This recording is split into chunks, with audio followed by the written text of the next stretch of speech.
Et qu'est-ce qu'on fait? On les voit, on prend encore des bouchées. J'étais trop content. Vas-y, servez-vous.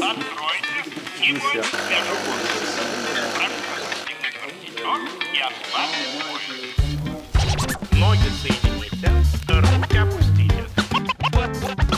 Ноги соедините. Donc je suis ici pour vous parler du Stop It. Je m'appelle Frédéric Rippé, j'habite à Agen, Lot-et-Garonne. Et malheureusement, le frelon est arrivé chez nous il y a 15 ans, voilà, 20 km. Et alors, au début, personne n'a vraiment trop noté. Je pense qu'ils ont tiré un coup de fusil dans le nid. Et puis ça s'est répandu, et puis parce qu'ils ne savaient pas ce que c'était. Heureusement, on a un chercheur qui s'y intéressait, qui a identifié le problème. Mais bon, il a eu le temps quand même de se répandre, et puis maintenant il est arrivé en Angleterre, en Belgique, il va arriver en Allemagne, en Espagne, Portugal. Enfin, au Portugal, il est aussi arrivé directement, hein, c'est pas que de chez nous. Il est arrivé dans le nord de l'Italie, enfin, bon, et il est en train de se répandre partout en France.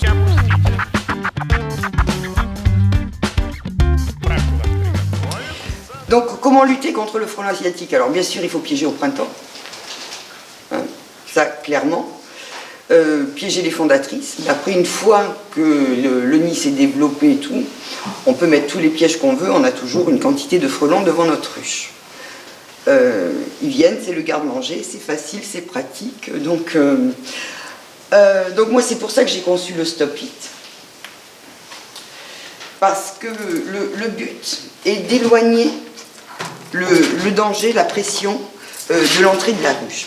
Qu'est-ce qui se passe? En présence du frelon, vous avez toutes les abeilles qui sont sur la planche d'envol et qui ne bougent plus. Elles ne sortent plus, elles ne butinent plus, elles ne ramènent plus ni à manger ni à boire à la ruche. Donc elles vont consommer au fur et à mesure les provisions qu'elles ont dans la ruche, et l'essaim va décliner petit à petit.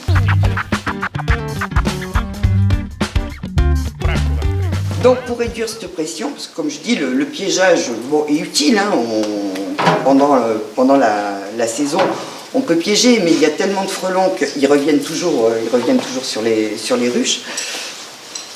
Donc moi j'ai pensé à faire quelque chose pour réduire le stress des abeilles. C'est pas pour lutter contre le frelon, c'est pour les abeilles et réduire leur stress. Donc qu'est-ce qui se passe? Donc on le met tel qu'il est là, à l'entrée de la ruche, ou de la ruchette, parce qu'il s'adapte aussi aux ruchettes. Qu'est-ce que ça va faire? Premièrement, ça va éloigner le frelon. Ça va donner aux abeilles une zone d'observation, où elles vont choisir par où sortir ou revenir en fonction de la position du frelon. Alors que ce soit très clair, les frelons attrapent toujours des abeilles, hein. La promesse n'est absolument pas qu'il n'y ait plus d'abeilles capturées, parce que c'est faux. Il y a toujours des abeilles qui se font attraper. Par contre, il y en a moins, et la colonie va continuer à avoir une vie à peu près normale.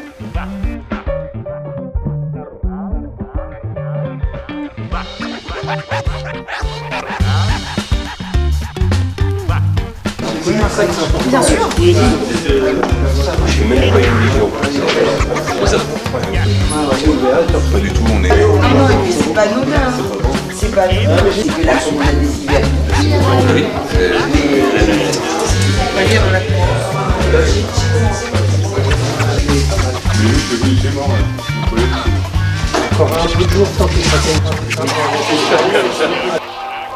Ну как, сдали круг, решает. Отлично. De toute façon, ça s'adapte parfaitement.